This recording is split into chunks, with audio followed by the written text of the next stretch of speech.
여러분 안녕하십니까? NBS 뉴스 24입니다.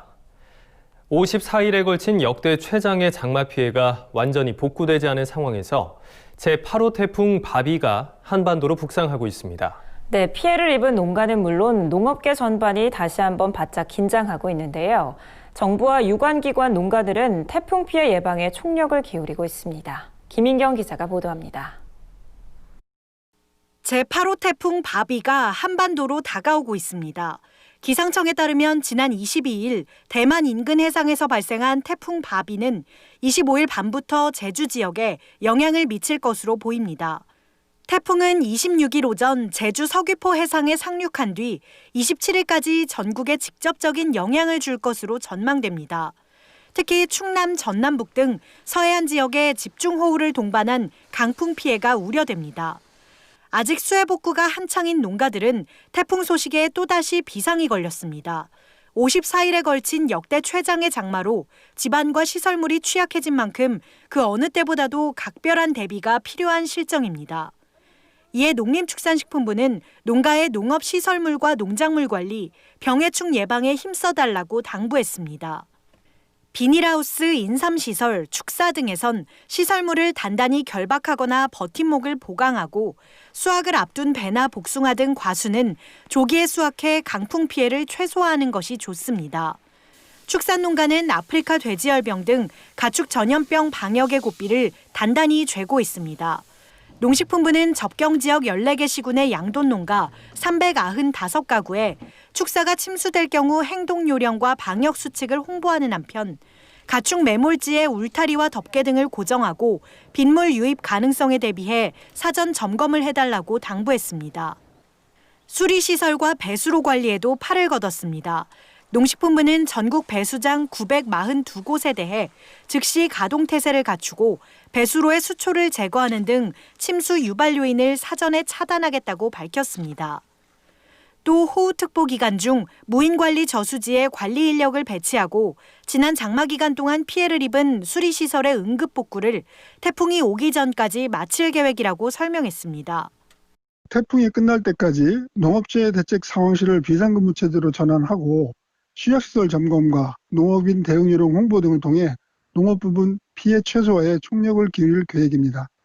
농촌진흥청, 산림청, 농어촌공사 등 유관기관도 농업인과 농작물, 시설물 피해 예방을 적극 당부하고 나섰습니다. 농진청은 특히 태풍이 지나가기 전 과수 결속 작업과 시설물 보강 등 만반의 준비를 해달라고 당부하고 태풍이 한반도를 통과하는 동안에는 농작업을 멈추고 안전에 각별히 유의해달라고 강조했습니다. 과수농가에서는 나무가 이제 쓰러지거나 열매 떨어지는 걸 예방하기 위해서 지주시설에다가 가지를 이렇게 잘 묶어주는 게 중요하고요. 하우스 농가에서는 비닐끈 가지고 하우스 뼈대, 골조랑 비닐을 이렇게 단단히 이렇게 밀착시켜주는 작업을 해주셔야 합니다. 농협도 24일 서울 중구 농협중앙회에서 제3차 재해대책위원회를 열고 농작물 농업인 피해 최소화에 총력을 기울이고 피해 발생 시 신속한 복구를 추진하겠다고 밝혔습니다. 봄농협 각 부서에서는 근본 태풍으로 인한 농업 부분 피해가 최소화될 수 있도록 사전 농작물 및 시설물 관리, 농업인 행동 강령 지도 등에 만전을 기하고 있습니다. 수해의 상처가 아물지도 않은 삶의 터전을 태풍이 또 한 번 휩쓸지는 않을까. 농민들은 근심의 손길로 오늘도 물꼬를 확인하고 하우스를 단단히 묶고 있습니다. NBS 뉴스 김인경입니다. 수확철이 다가오고 있지만 지금 농민들은 이 시기가 마냥 반갑지만은 않습니다. 코로나19로 외국인 근로자 수급이 꽉 막힌 데다 국내 인력도 구하기 쉽지 않은 형편이기 때문입니다. 이에 정부가 국내 취업활동 기간이 만료된 외국인 근로자를 농촌 계절 근로자로 전환하는 방안을 마련했습니다. 현 상황의 엄중함을 고려해 실시하는 특단의 조치입니다. 정부가 코로나19로 인력난에 시달리는 농가들을 위해 특단의 조치를 꺼내 들었습니다. 국내 취업활동 기간이 만료된 외국인 근로자를 대상으로 농어촌 계절 근로 취업을 최초로 허용한 겁니다. 정부는 이번 조치가 외국인 근로자를 구하지 못해 일손 부족 문제에 처한 농촌의 문제를 완화하는 데 도움이 될 것이라고 전망했습니다. 또 국내 취업활동 기간이 만료됐지만 코로나19로 출국하지 못해 생계가 어려워진 외국인 근로자를 돕는 효과도 있다고 밝혔습니다. 정부가 지난 18일 기준으로 농업 분야 계절 근로 모집을 희망하는 지자체 수요를 조사한 결과 36개 지방자치단체에서 1,109명이 필요한 것으로 확인됐습니다. 가을철 수확기를 앞두고 인력 수요가 상당한 겁니다. 계절 근로 신청 대상자는 비전문 취업 자격으로 국내에서 근무한 뒤 올해 4월 14일부터 8월 31일 사이에 체류 기간이 만료된 외국인 근로자입니다. 단 법무부로부터 체류 기간 연장을 받은 날로부터 50일 이내에 있거나 출입국 외국인 관서로부터 출국 기간 유예를 받은 합법적인 체류자만 해당됩니다. 계절 근로 접수 기간은 24일부터 다음 달 7일까지로 외국인 고용관리 시스템 누리집에서 계절 근로를 신청하거나 고용센터 직접 방문, 팩스, 이메일 등으로 신청할 수 있습니다. 공식적으로 이마인 근로자들은 취업활동 기간이 만료되면 출국해야 되는 게 원칙이거든요. 이렇게 정부가 관계부처 합동으로 해서 취업활동 기간이 만료되더라도 지원비자를 부여해서 계절근로 취업까지 허용하는 건 이제 처음 하는 시도라는 겁니다. 계절 근로자에 선정되면 시군 등 각 지자체에서 관내 농어가로 배정하고 최대 3개월간 근로를 할 수 있습니다. 법무부 출입국 외국인 관서에서는 외국인 근로자의 체류 자격을 기타 비자로 변경할 방침입니다. 정부는 외국인 근로자의 부담을 줄이고 계절 근로 신청을 활성화시키기 위해 체류 자격 변경과 체류 자격 외 취업 활동 허가에 필요한 수수료 22만 원은 전액 면제했습니다. 또 계절 근로 종료 후 출국하면 비전문 취업 체류 자격으로 재입국도 가능합니다. 재입국 시 한국어 시험 가점 부여 및 우선 알선 혜택, 숙련 기능 인력 전환 가점도 부여될 예정입니다. 한편 정부는 취업 활동 기간이 만료돼 생계에 어려움을 겪는 외국인 근로자에게 출국 만기 보험을 담보로 최대 50%까지 생계비 대출을 지원할 방침입니다. 출국 만기 보험 담보 대출을 희망하는 외국인 근로자는 관련 서류를 구비해 외국인 전용 보험 콜센터에 신청하면 됩니다. 역대급 피해, 사상 최악의 기상재난. 지난 몇 년간 뉴스를 뒤덮은 말들입니다. 피해를 키우는 노후된 저수지와 댐 등이 전국에 산재해 있지만 이를 보수하고 정비할 예산은 오히려 줄어든 것으로 확인됐습니다. 적은 비용으로 피해를 예방할 수 있는 기회를 놓쳐버리고 있다는 지적도 나오고 있습니다. 강상호 기자가 보도합니다. 우리나라 저수지 중 30년 이상 노후화된 곳은 전체의 96%에 달합니다. 댐도 절반에 가까운 45%가 준공된 지 30년이 지났습니다. 이에 매년 자연재해가 발생할 때마다 저수지가 범람하고 댐이 폭우를 충분히 막아주지 못하는 등 심각한 피해가 발생하고 있습니다. 이번 달 전국을 휩쓴 폭우로 충북에서는 2,776억 원에 달하는 피해가 발생했습니다. 충북에서 관리하는 저수지 575곳 중 89%인 514곳이 지은 지 50년 이상 된 노후 저수지입니다. 전북에서도 시설물 피해 중 20%가량이 하천 피해로 집계됐습니다. 전문가들은 기후변화를 사전에 대비해야 한다고 입을 모으고 있습니다. 현재 정부가 관리하는 국가 하천은 100에서 200년, 지방 하천은 30에서 80년 설계 빈도로 지어지고 있습니다. 설계 빈도가 100년이면 100년에 한 번 오는 홍수를 대비해 짓는다는 의미입니다. 기후변화로 과거의 기준이 무색해진 만큼 새로운 기준을 수립해 시설 유지 보수에 나서야 한다는 주장이 힘을 얻고 있는 겁니다. 지난 1990년대 초부터 지금까지 30년간 기후변화, 강우 변화가 극심해졌거든요. 공간적으로나 시간적으로 소위 집중호우 형태로 많이 발생을 하잖아요. 그러면 이것에 대해 맞도록 기준을 얼른 바꿔야죠. 하지만 SOC 예산 홀대로 기준 현실화는 요원한 상황입니다. 실제로 농림축산식품부가 책정한 자연재해 대비 SOC 예산은 오히려 뒷걸음질 치고 있습니다. 올해 농식품부의 SOC 예산은 1조 9,314억 원으로 지난해보다 650억 원 줄어들었습니다. 2018년에 비해서도 358억 원 감소한 겁니다. 이에 비해 자연재해 피해를 복구하는 데 사용되는 비용은 크게 늘어났습니다.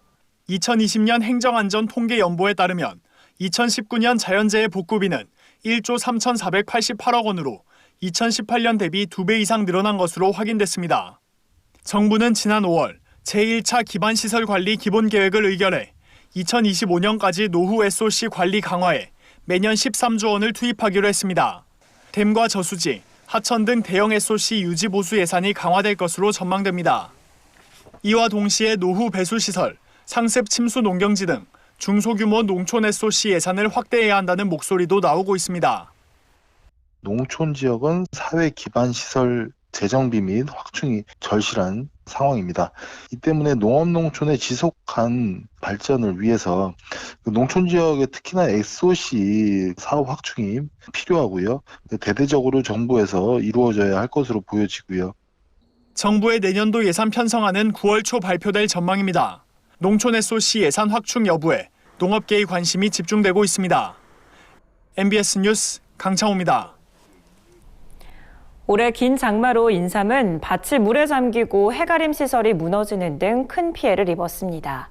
이에 농촌진흥청은 최근 개발된 인삼 이중구조 하우스를 빠른 시일 내에 인삼 농가에 보급할 계획이라고 밝혔습니다. 이 시설은 큰 비나 더위에 강해 인삼이 자연재해로부터 입는 피해를 최소화할 수 있다고 합니다. 김길수 기자입니다. 인삼은 반음지성 식물로 햇빛과 열에 약해 주로 해가림 시설에서 재배됩니다. 하지만 현장에서 쓰이는 해가림 시설은 대부분 목재로 만들어져 자연재해에 매우 취약합니다. 실제 올해 집중호우로 충청과 전라 지역 인삼밭은 물에 잠기고 해가림 시설이 무너지는 등 큰 피해를 입었습니다. 지난해엔 태풍과 폭설로 해가림 시설 약 320헥타르가 손상됐습니다. 해가림 시설은 폭염을 막는 데도 한계가 있어 지난 2018년 폭염 땐 인삼밭 3,688헥타르가 고온 피해를 입었습니다. 몇 해 전부턴 하우스 인삼 재배가 늘고 있지만 하우스 천장에 적체되는 열기 문제로 보급 확대에 차질을 빚고 있습니다. 이에 농촌진흥청은 최근 인삼 이중구조 하우스를 개발하고 보급에 나서기로 했습니다. 인삼 이중구조 하우스는 필름 소재 하우스 위에 간격을 띄운 뒤 외부 차광막을 추가 설치해 열 배출이 원활하도록 설계됐습니다. 따라서 기존 해가림 시설보다 최고 기온이 1에서 3도, 일반 하우스 시설보다 4에서 5도 낮아 고온 피해를 예방할 수 있습니다. 또 외부 차광막을 쉽게 열고 닫을 수 있게 만들어 생육 시기에 따른 빛 조절을 가능하게 했습니다. 농진청은 이 기능을 활용하면 생산량을 30에서 50%가량 늘릴 수 있고 올 여름처럼 햇볕이 부족하고 긴 장마가 지속된 경우엔 투광량 조절과 비가림으로 대처할 수 있다고 밝혔습니다. 이상 기상에 대응할 수 있는 근본적인 시설이 필요한 겁니다. 따라서 기존에 있는 해가림 시설을 개선해야 될 필요성이 있기 때문에 이중구조 하우스를 개발하게 된 겁니다. 농진청은 현장 설명회를 통해 파악한 농가 수요를 토대로 향후 인삼 이중구조 하우스가 정부 시설 현대화 지원 사업에 반영되도록 할 예정입니다. MBS 뉴스 김길수입니다. 충남도가 전국 최초로 딸기 유통형 자조금 제도를 도입했습니다. 이 제도가 시행되면 도 자체에서 딸기의 생산부터 수출까지 일괄적으로 관리할 수 있어 농가 소득을 보전할 수 있는 새로운 체계가 마련될 것으로 보입니다. 보도에 남수지 기자입니다. 충남도가 딸기 유통 활성화 자금 지원에 나섰습니다. 충남도는 최근 딸기 유통을 안정화하기 위해 전국에서 처음으로 유통형 자조금 사업을 도입한다고 밝혔습니다. 딸기 유통형 자조금 제도는 모든 농가를 대상으로 하던 기존 자조금 제도와 달리 충남도와 공동 선별 출하하는 약 740여 곳의 딸기 재배 농가를 대상으로 시행됩니다. 충남도는 유통형 자조금 사업이 본격적으로 시행되면 딸기의 생산부터 마케팅, 수출까지 효율적으로 관리할 예정입니다. 사업 참여 농가에 대해서는 작기부터 수출 품종을 일괄적으로 관리할 수 있기 때문에 생산성 통일 효과까지 기대하고 있습니다. 또 충남도는 수급 조절 역할을 위해 딸기 과잉 생산 시 산지 폐기가 아닌 가공식품으로 활용할 수 있도록 다양한 대안을 논의 중이라고 밝혔습니다. 한편 충남도는 도와 각 시군에서 4억 원을 우선 편성해 사업비로 쓸 예정이라고 밝혔습니다. 사업비는 계획 생산이나 유통 단계 수급 조절 등에 활용됩니다. 이와 함께 충남도는 유통형 자조금 사업에 참여하는 농가를 대상으로 딸기 판매액의 1%를 자조금으로 거출할 예정이라고 밝혔습니다. 생산부터 유통까지 관리하고 국내외 시장에 대응하는 수급 관리도 해서 농가에게 안정적인 소득을 주고자 이번 딸기를 시작으로 포도, 토마토 등 과일 과채류부터 지속적으로 확대해 나갈 계획입니다. 충남도가 시설 채소 유통 안정화를 위해 마련한 딸기 유통형 자조금 제도가 지역 농가의 소득 안정을 뒷받침하는 새 모델로 자리 잡을 수 있을지 귀추가 주목됩니다. MBS 뉴스 남수지입니다. 긴 장마가 끝난 뒤 폭염이 기승을 부리면서 농업계에서는 기후변화 문제가 큰 화두로 떠올랐는데요. 생육 환경을 사계절 내내 스마트 설비로 손쉽게 관리하고 자체 신품종까지 개발하는 화훼 농가가 있어 눈길을 끌고 있습니다. 첨단 농업의 현재와 미래를 보여주는 디지털 농업 4.0 시대를 연다. 오늘은 경기 이천시의 국화 스마트팜을 손현진 기자가 찾아가 봤습니다. 색깔도 모양도 다양한 국화가 활짝 피어 있습니다. 경기 이천시에서 김성도 대표가 운영하는 약 7,000제곱미터 국화 스마트팜입니다. 김 대표가 스마트폰으로 원격 제어할 수 있는 첨단 장비들이 계절 변화 속에서도 국화 재배 환경을 안정적으로 유지해주고 있습니다. 그 덕분에 노지 환경에서는 1년에 한 번 꽃피는 국화를 이 농장에서는 연 3.5기작 수확하고 있습니다. 편리함은 이루 말할 수가 없죠. 해외를 간다든가 출타 중에 수시로 휴대폰을 보고 제어를 할 수 있고 작물 상태나 또 환경 다 볼 수가 있어서 여러 가지로 아주 최고라고 생각합니다. 햇볕이 강한 여름에는 차광막이 자동으로 닫히는 동시에 천측창이 열리고 환기팬이 돌아가면서 하우스 안이 뜨거워지는 걸 막아줍니다. 또 국화는 기온이 16도를 밑돌면 성장이 느려지는데 이때는 36개의 난방기와 보강 등의 활약이 두드러집니다. 특히 부족한 햇빛을 보충해주는 보강 등은 겨울철에 꼭 필요한 존재입니다. 식물 높이에 맞춰 보강 등 높낮이를 조절하는 설비는 김 대표의 아이디어로 제작됐습니다. 식물체가 쓰러지지 않게 잡아주는 지지대까지 위아래 조절이 가능해 국화 생육 단계에 맞춰 활용할 수 있습니다. 김 대표가 직접 고안한 설비로는 로봇 방제기도 있습니다. 로봇 방제기는 레일을 따라 움직이며 14개 노즐에서 약재를 분사합니다. 37년째 농사를 짓고 있는 김 대표는 5년 전 스마트팜을 도입한 뒤 농사가 편리해졌을 뿐 아니라 생산성까지 높아졌다고 말합니다. 생산성은 당연히 좋아질 수밖에 없죠. 20% 정도는 아마 그 상품 가치를 더 만들어낼 수 있다라고 볼 수 있습니다. 농장 한쪽에선 시험 재배 중인 모종도 무럭무럭 자라고 있습니다. 스마트팜으로 절약한 시간과 노동력을 품종 개발에 재투자하면서 육종과 모종 생산에서도 성과를 내고 있는 겁니다. 지금까지 김 대표가 개발해 국립종자원에 등록한 품종만 15가지에 이릅니다. 국화 생산으로 연간 4에서 5억 원의 매출을 거두면서도 직접 육종한 국화를 생산해 품종 로열티를 절감했습니다. 디지털 기술에 기반한 4차 산업혁명 바람이 영농의 전문성과 생산성을 극대화하면서 우리 농업 발전에 새로운 동력이 되고 있습니다. MBS 뉴스 손현진입니다. 다음은 간추린 뉴스입니다. 행정안전부는 지난 집중호우로 큰 피해를 입은 20개 시군구와 36개 읍면동을 24일 특별재난지역으로 추가 선포했습니다.